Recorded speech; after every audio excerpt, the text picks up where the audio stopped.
aqui, o Fausto, o Bruno, sobre essa situação. Porque Palmeiras, muitos dizem que tem interesse. Cruzeiro, eu sei que tem, que eu trouxe, e eu acho que o Pedrinho, que é o novo dono do Cruzeiro, seria um que botaria dinheiro pra tirar o Gabigol, não sei quanto. Aí que tá. Porque são 6 meses ali que faltam pra acabar o contrato. Eu acho que pro Flamengo tem mais viabilidade o Cruzeiro, porque eu acho que o Cruzeiro se disponibilizaria a colocar um dinheiro ali pro Gabigol jogar no Cruzeiro. E de salário também, provavelmente. E de salário também, provavelmente, daria mais que o Palmeiras, eu acho. Sim, salário o Cruzeiro tá disposto a botar um caminhão de dinheiro de salário. Até porque as informações do Palmeiras é que o Palmeiras não pagaria o teto dos seus principais jogadores. Não pagaria mais. O Dudu ganha o que o Gabigol tá pedindo no Flamengo. E é o que o Palmeiras parece que não pagaria, né? Não chegaria ao Dudu. Muito pelo respeito que eles têm aos jogadores ali do grupo. E ainda surge também, né, que aí eu li ontem na imprensa, o Corinthians. Que agora surge que o Corinthians tá monitorando o Gabigol. Todo mundo esperava por isso, já que ele vestiu a camisa do Corinthians, já que ele deu declaração vangloriando a torcida do Corinthians. E isso pesou também nessa crise dentro do Flamengo. Mauro, eu comecei dizendo que acabou o amor Gabigol e Flamengo. É uma boa definição, porque agora, não aceitou a proposta, o empresário foi falar lá na imprensa, agora não tem mais amor. Agora até alguém pagar, tem uma crise, Gabigol e Flamengo? Já acabou isso há muito tempo, né? Primeiro pedir desculpas aqui pelo atraso. Todo domingo, agora tem uma passeata aqui. No domingo passado eu peguei o metrô, aí hoje eu fiz a bobagem de não vir de metrô, fiquei parado meia hora do lado de lá da Brigadeiro Luiz Antônio, os caras fazendo a passeata, aí você tem que dar a volta ao mundo para chegar aqui. Lamento pelo atraso. A Paulista... Cara, é uma parada, eu vim de metrô agora, metrô é melhor. Primeiro é o seguinte, eu entendo que essa situação é absolutamente natural. É um jogador em franca decadência, né? Precoce, que não se sabe se voltará a jogar num bom nível. Ele não joga bem há 1 ano e meio, mas quando eu falo não joga bem, é que nem todo mundo vê os jogos do Flamengo. Então tem muita gente que está acompanhando a gente, que o cara torce pelo Palmeiras, pelo Corinthians, por outro time qualquer, São Paulo, pelo Cruzeiro, pelo Grêmio, e ele está vendo os jogos do time dele, e eventualmente vê o Flamengo. Então ele imagina, a fase não é boa. Não, a fase não é boa, não. A fase do Gabriel, já dura 1 ano e meio, ela é uma coisa absolutamente medonha. Ele não consegue chutar do gol, fazer uma jogada, fazer uma inversão de jogo, ganhar uma disputa de bola. Ele entra no final da partida, ou na metade do segundo tempo, ele não ganha uma bola no alto, na corrida, não domina. Ele não participa do jogo. Tem partidas que ele é menos um em campo. É uma coisa impressionante, impressionante. Não por acaso, muitos rubro-negros comparam a situação dele com a do Luan, que foi rei da América e de repente não jogava mais nada. Claro, cada um tem a sua motivação para ter uma queda vertiginosa. E é difícil entender por que ele caiu tanto. Ao mesmo tempo, existem algumas explicações. Eu acho que, primeiro, a falta de autocrítica. O Gabriel é um jogador hoje muito previsível. Por exemplo, batida de pênalti. Ele era um cobrador dos melhores, né? Não perdia praticamente pênalti. Ele não perdia pênalti. E aí, de repente, o que acontece? Ele perdeu 3 na temporada passada em menos de 1 ano. Por quê? Justamente que os goleiros começam a perceber como ele bate na bola e tal. E ele não diversifica. A própria finalização dele, tentando tirar do goleiro, aquela bola que ele mete um efeitozinho, ele não diversifica a finalização. Ele não aprendeu a chutar, nem a aprimorar com o pé direito. Ele não ganha na cabeça, ele não ganha na corrida, ele não divide uma bola. Então, tudo aquilo que ele fazia no Flamengo... Ele não se posiciona bem, ele nunca está bem posicionado. Pois é, o sistema de jogo que foi montado pelo Jesus potencializou a ele e os demais. O Ceni conseguiu isso também. E o Dorival também na dupla com o Pedro. Ele fez trio, digamos assim, com Arrascaeta e Bruno Henrique. Depois continuou num outro cenário com o Rogério Ceni ao lado desses mesmos jogadores. E depois com o Pedro formou uma forte dupla no ano de 2022. Depois disso, ele ganhou a camisa 10 e simplesmente ele se acomodou. É importante entender o seguinte, pode ser que ele volte a jogar bem? Pode, claro que pode. Mas acho que num outro clube, talvez. No Flamengo, eu acho que nunca mais voltaria. Por quê? Pela acomodação. Ele é um cara acomodado. Ele está acomodado. Esse ano até saiu um pouco dessa acomodação, treinou e tal, mas não consegue jogar, gente. Ano passado foi total acomodação. Sentado na fama, achando que está tudo bem, sempre acreditando claramente que aquilo que ele fez já era o bastante. Não é. Você tem que continuar produzindo, continuar fazendo. Você não basta você brilhar durante um tempo e depois ficar 10 anos vivendo daquilo. Isso não existe no futebol, em nenhuma atividade humana. Então você foi bem aqui, agora você não faz nada de bom ou não produz tanto e você continua tendo a mesma valorização. Isso não existe. Então, assim, eu acho que ele se acomodou e se ele ganha um contrato de mais 4 anos, ele vai se acomodar. ele vai se acomodar. Agora, se ele for para um outro clube, seja ele qual for, ele vai ter que se provar, tem que conquistar a torcida, tem que justificar o salário que ele está recebendo. Aí talvez ele tenha um pouco de autocrítica, que parece que seu staff também não tem, embora entenda perfeitamente o papel do seu empresário, tentando valorizar o jogador. E esse Zuzuzu que todo mundo tem interessado, que eu não sei de onde que partem essas coisas, só valoriza ele, é muito conveniente, eu sempre falo isso. Só é conveniente para o jogador e para os seus representantes. Até que ponto? Por exemplo, eu continuo achando que eu só acredito no Palmeiras contratando o Gabigol vendo. Mas, óbvio, o Palmeiras não nega. Eu falei com pessoas com a assessoria da presidente do Palmeiras semana passada, me deu a mesma resposta que deu para os colegas. Uma resposta protocolar, que não diz sim nem não. Por quê? Para o Palmeiras é interessante, deixa o Flamengo se virar. Na época que especularam o Dudu no Flamengo, quando o Dudu renovava com o Palmeiras, falei também com uma pessoa do Flamengo e me disse a mesma coisa. Ah, não, sabe? Tipo, deixa eles lá brigando, lá, problema deles. Deixa achar que a gente quer o jogador. O Flamengo nunca fez nada pelo Dudu. No sentido de procurar, de sondar. Nada. Aquilo tudo era mentira. Era boato, rumor. Mas foi bom para o Dudu em algum momento, porque você é valorizado. Você está discutindo renovação com o clube, com o seu clube. Aí um outro clube importante estaria interessado em você, isso turbina a sua negociação. Você passa a ter um poder de barganha. Aconteceu com o Bruno Henrique, a mesma coisa. Agora eu só acredito vendo, porque acho que não combina o perfil com o perfil do elenco, com o que prefere o técnico do Palmeiras e a questão financeira. Ele tem que ganhar mais do que todo mundo. Com a gestão da Leila também. Tá bem, aí você vai pagar para esse cara. Não costuma fazer contratações assim, Mauro. Vai pagar para ele muito mais do que paga para todos os outros jogadores? Como é que você explica isso no vestiário? Os caras estão lá... Então, assim, tem uma série de pontos que eu acho muito improvável, né? E aí tem um ponto que eu acho que é o mais importante, que pouca gente está se atentando. Está se falando em contratar o Gabriel, seja lá qual for o clube, como se ele fosse o Gabriel 2019, 20, 21 e 22. Um grande nome, né, do futebol. O Gabriel de 24, gente, é um jogador risível. Risível. Ele não pega na bola. É que as pessoas parecem que não veem jogo. E é espantoso isso. Eu acho um absurdo o Flamengo ter feito uma proposta de 50%. Absurdo. Completo. Faltou coragem à diretoria do Flamengo, que foi uma grande crítica à diretoria, ao Landim, ao Marcos Braz, todos. Coragem para falar, nós não queremos mais você. Nós não vamos apresentar nada de proposta. Quando deram 50%, foi justamente para quê? Para que ele dissesse não. Sabiam que ia dizer não. Mas era muito mais adequado, acho eu, ter culhão para falar, olha, nós não vamos renovar o seu contrato. Em ano de eleição, né, Mauro? Chegando perto de eleição. Aí tem que ter coragem para fazer isso. Entendeu? Ou mais. Porque todo mundo sabe que eles não querem um jogador. Essa proposta foi feita para ele dizer não. Então, não tem ninguém bonzinho nessa história. Ninguém é trouxa aqui de acreditar. Ah, não. E outra coisa... A única coisa admissível seria, Gabriel, a gente faz a você a seguinte proposta, você está numa fase péssima. Como disse aqui o Vampeta, né, citando sexta-feira o De Bruyne, leva o cara do scout e fala assim, ó, aqui são seus números, seu desempenho. Seu desempenho é sofrível há 1 ano e meio. Eu não posso te dar um aumento, renovar seu contrato por 4 anos nessa condição. Eu não sei se você vai voltar a jogar bem. Então, o que eu faço por você é o seguinte, eu prorrogo o seu contrato nas mesmas bases por 1 ano. Eu te dou 12 meses para você provar que você, Gabriel, volta a ser Gabigol. Se você conseguir... Aqui estão as metas, estabelece metas razoáveis, né? Automaticamente eu prorrogo seu contrato por tanto tempo, com aumento de salário, com tudo. Mas você tem que você provar. quer. Mas tem que provar. Tem que provar. Porque eu não sei se você volta a jogar. Olho no olho, cara. Tem que falar isso pro cara. Porque isso é pura realidade. Qualquer pessoa lúcida que vê os jogos sabe que ele hoje é uma interrogação monstro. Então, quem contratar, está contratando uma caixa preta. Você não sabe o que vai sair dali. Pode sair, de repente, o Gabriel fazendo gols, e ele é um jogador de características muito específicas. O sistema de jogo tem que favorecê-lo. Não é um cara que se encaixa em qualquer sistema de jogo. Tem isso também. Então, assim, não estou a desvalorizar o jogador. Ele tem muito talento, ele é um ótimo jogador. Já não sei mais. Mas ele está muito embaixo. E o ocaso dele pode ter chegado precocemente. Nós não sabemos. É um negócio misterioso. Eu, sinceramente, não encontro explicação para isso. Porque no ano passado, para mim, era só acomodação. Uma acomodação, assim, sentado na fama. Esse ano... Não, esse ano ele tentou, ele voltou, treinou, botou vídeo, lá está mais magro, claramente, parece mais em forma, mas não anda, a coisa não vai, a coisa não funciona, ele não consegue render e acho que está se discutindo uma contratação de um jogador em baixa como se ele estivesse em alta, como se tivesse voltado no tempo. Acho muito perigoso para quem contratar, inclusive, que pode contratar um jogador caro que pode não dar retorno. E agora, num outro clube, acho que a chance dele voltar é muito maior do que no Flamengo, porque ele vai ter que se provar. No Flamengo, a tendência seria uma acomodação. Eu nem estou falando da entrevista infeliz na final do Carioca do ano passado, do beijo pro Dorival, da reafirmação que mandaria o beijo de novo na semana seguinte, depois de perder um título da Copa do Brasil, da entrevista lá no podcast, flertando com a torcida do Corinthians, né? Do doping, né? Não foi doping, mas da briga com o pessoal do antidoping. Na marra no episódio. Esse problema que ele arrumou para ele mesmo.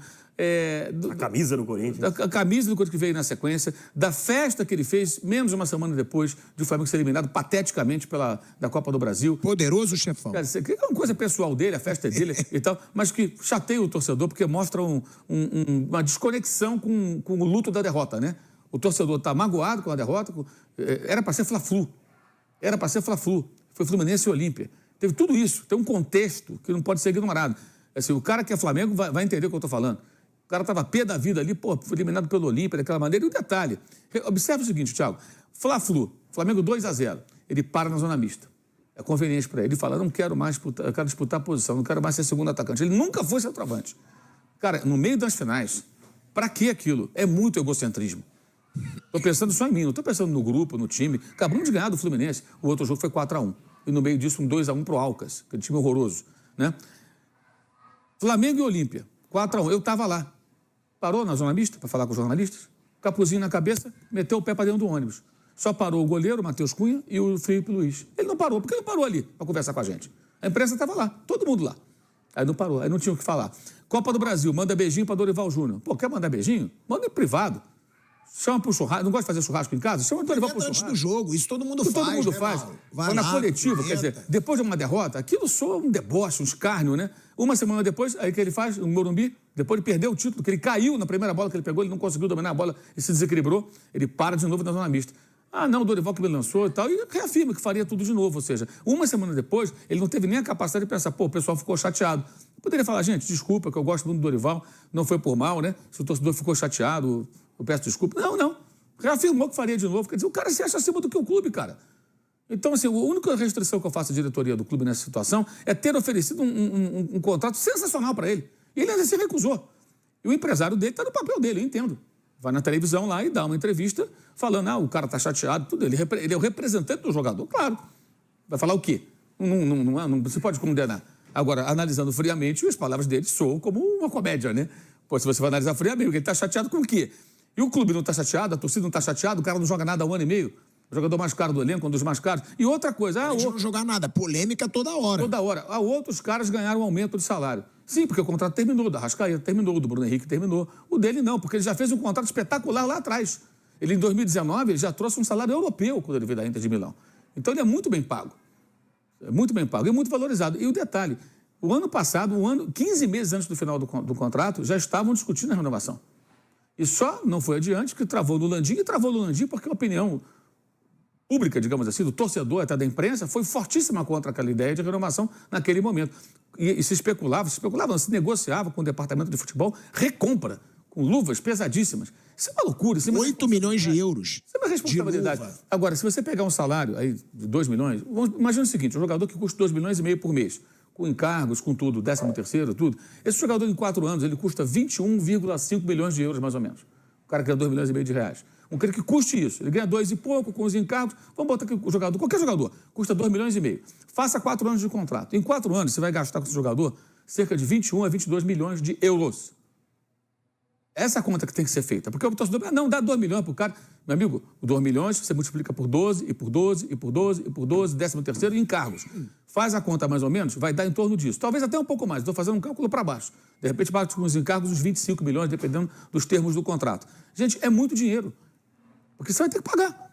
Não paga numa vez, mas está no seu fluxo ali. Com esse dinheiro, você pode pegar e contratar um outro jogador. Um Marcos Leonardo da vida, tirar lá da...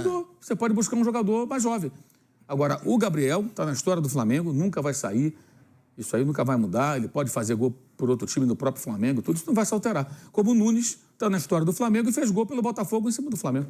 Jogou no Botafogo depois, foi emprestado ao Botafogo e fez gol. E continua sendo o ídolo do Flamengo. Problema nenhum. Isso acontece. Entendeu? O Rivelino foi jogar no Fluminense, foi campeão, mas ainda é lembrado como ídolo do Corinthians, embora não tenha sido campeão no Corinthians. Mas foi campeão do mundo sendo jogador do Corinthians. Tem tantos exemplos. Isso não vai mudar. Lembrei do Marcelinho no programa do Gugu, falando mal do Corinthians indo pro Santos. Exato. Foi maravilhoso. Foi uma das cenas que eu mais gosto do futebol. Mas ele ainda é lembrado pelo corintiano como um grande ídolo, porque ele fez muitas coisas importantes. Um dos maiores ídolos. Para alguns, o maior até. Isso não muda. O Cássio, ele pode amanhã fechar o gol pelo Cruzeiro contra o Corinthians, mas não vai deixar de ser ídolo do Corinthians. O Gabriel vai estar na história do Flamengo para sempre, isso aí ninguém tira. Isso não se discute, isso é bobagem discutir. Ele pode ficar tranquilo quanto a isso. Agora, poucas vezes eu não me lembro de ter visto um jogador, talvez o Marcelinho tenha sido páreo duro com o Gabriel, de um jogador trabalhar tanto contra si para desconstruir tudo que ele construiu. O que ele fez desse ano e pouco para cá é assustador. A quantidade de bobagens que ele fez contra ele mesmo. Assim, parece que não tem ninguém para orientar o cara. Falar, cara, para com isso, né? Para de fazer bobagem. Para de arrumar treta à toa. Para que isso? O Dudu quase fez isso. O Dudu começou agora a fazer isso no Palmeiras. Treta. Ah, mas iria arrumar. Ali a situação ia ficar bem delicada. Poxa, mas não tem polêmica do Dudu no Palmeiras. Não, mas estava começando a se criar um problema muito sério com o Dudu. Sim, mas não dentro de campo. Dentro de campo discutível. Ele negociou, o Dudu não vestiu camisa de time nenhum, o Dudu não ficou fazendo caixinha, o Dudu não deu indireta pra torcida, o Dudu não riu quando foi vaiado. E o que mais frustra o Flamenguista é que dá a impressão que é um deboche do Gabigol com relação ao Flamengo. O clube que deu basicamente tudo que o Gabigol conquistou até hoje, né? O Santos lançou, mas aonde o Gabigol teve o seu grande momento, a grande visibilidade foi dentro do Flamengo. Mauro, eu falei isso aqui porque você lembra quando o Gabigol foi para a Europa? Na época, eu não lembro se o pai do Neymar estava tentando movimentar, e falavam na época, eu vou trazer ele aqui para o Barcelona. Eu senti naquele momento que, para ele, ou era um Barcelona, Real Madrid, ou não era nada na Europa. O Gabigol sempre foi assim. Eu sempre entendi que o Gabigol imagina ser sempre mais do que é. É um jogador, hoje não, né? Mas foi um jogador que contribuiu muito para o Flamengo, um jogador fantástico, entrou para a história do Flamengo, tudo isso. Só que o Gabigol, eu entendo que ele, às vezes, se iludiu e se ilude ser mais do que é. Agora fica essa incógnita do que ele pode render daqui para frente. É muito arriscada a situação de quem vai contratar. Por isso que eu tô batendo essa tecla do Cruzeiro aí, porque o Cruzeiro ia apostar no Dudu, que agora ninguém sabe que vai render. O único que tem grana para botar na mesa e falar realmente eu vou contratar pagando tudo que quer, né? Mas eu lamento, porque eu citei alguns exemplos aqui, como o Adriano, que eu nem comparo, hein? Eu acho que o Adriano foi muito mais jogador que o Gabigol. Outros jogadores que tiveram momentos curtos na carreira, né? O Ronaldinho Gaúcho poderia ter durado muito mais o futebol do Gaúcho. Eu acho que o Gabigol desperdiça uma grande oportunidade de ter uma carreira mais longa. De maneira precoce, ele está deixando o futebol... Desde que ele começou esse papo de cantor aí também... Ele começou a focar na carreira de cantor, no meio do futebol. Então, quer dizer, eu acho que a questão da assessoria também é importante, mas enfim, é uma pena o que está acontecendo com o Gabigol, porque é um jogador de muito potencial. Quantos anos ele está? 27. Vai fazer 28 em agosto. 28 anos, no mínimo 2 anos aí ele estaria rendendo em alto nível, né? Agora, Mauro, eu queria fazer uma pergunta de informação, né, que você trouxe. O Bruno até chegou a levantar essa hipótese. Você acha que se não surgir proposta nenhuma de dinheiro, o Flamengo não libera o Gabigol, né? Ele fica pagando salário até o fim do ano. O que eu trouxe ontem foi, primeiro, o afastamento dele do jogo de hoje contra o Cruzeiro, né? Foi uma decisão do clube, do departamento de futebol. Por que o afastamento? Por essa posição dele, do empresário, é isso? Decisão do departamento de futebol. Aí são os dirigentes com a comissão técnica, vamos tirar ele do jogo. Não tem clima nenhum, né? Se a Madilha entra no campo hoje, o que vai acontecer? Vai atrapalhar mais que vai ajudar. Quantos jogos ele já fez pelo Flamengo esse ano aqui? Não sei de cabeça, mas acho que... já passou, né? Acho que não atingiu o No brasileiro, não. Então, também pode se pensar nisso, viu, Mauro? Não, ele pode sair. Ele pode sair. Ele pode jogar outro clube. Ele pode ir para outro clube. Então, assim, eles decidiram tirar, imagino eu, porra, as pessoas não justificam. A informação ele não vai jogar, a decisão é conjunta do departamento de futebol. Por quê? Porque hoje ele trabalharia mais do que ajudaria. Não está conseguindo jogar. Ele entra em campo, vai ter parte da torcida que vai apoiar. Os gabizetes são assim até o fim dos tempos, né? E os que não são gabizetes estão na bronca com ele, entendeu? Até porque muito torcedor acha também um absurdo a proposta feita e ele recusar. Pô, deram uma proposta de 50% de aumento, o cara não quer mais o quê, esse bonitão? Quer dizer, tem muita gente que está na bronca com ele. E eu noto assim, eu vejo mais torcedores na bronca do que apoiando ele. O episódio da camisa do Corinthians foi determinante. Até então havia quase um equilíbrio. Agora acho que não, assim, é impressionante. Você pode observar, reação de torcedor do Flamengo hoje, assim, a maioria não quer ver mais ele. É incrível como ele conseguiu isso. Tem que ser muito bom ao contrário, né? Entre aspas, para fazer uma bobagem dessa. O cara conseguiu botar a maioria da torcida que adorava ele contra ele. Enfim, então foi decidido, ele foi comunicado ontem no CT, olha, você não está no jogo, está fora do jogo. Afastaram ele. E o Flamengo só libera ele agora, no meio do ano, para o outro clube, mediante uma compensação. Que seria ou dinheiro, né? Algum dinheiro que o clube ache razoável, ou, sei lá, um jogador, tal, eu te dou tal jogador, você me libera o Gabriel e tal. Então, se o Cruzeiro, por exemplo, quiser contratar, vamos ficar por hipótese com o Cruzeiro. O Alexandre de Matos vai ter que apresentar alguma coisa ao Flamengo.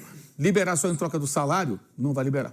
Tipo, não, libera o cara para outro time, a gente paga o salário dele aqui, não tem problema. Então, está arriscado ele ficar 6 meses num come-dorme, sem jogar, treinando, vai ficar treinando, recebe lá um ótimo salário. Perdendo o ritmo de jogo. Perdendo o ritmo e ficando escondido. E isso é ruim para ele também, para ele negociar. Aí é a minha cabeça funcionando, não é informação. Qual a estratégia, penso eu? Bem, se o seu empresário conseguir uma proposta para a gente libera se nós acharmos boa proposta. Se você não conseguir uma boa proposta, vai ficar aqui recebendo, mas não vai jogar. Já foi afastado, ou talvez jogue.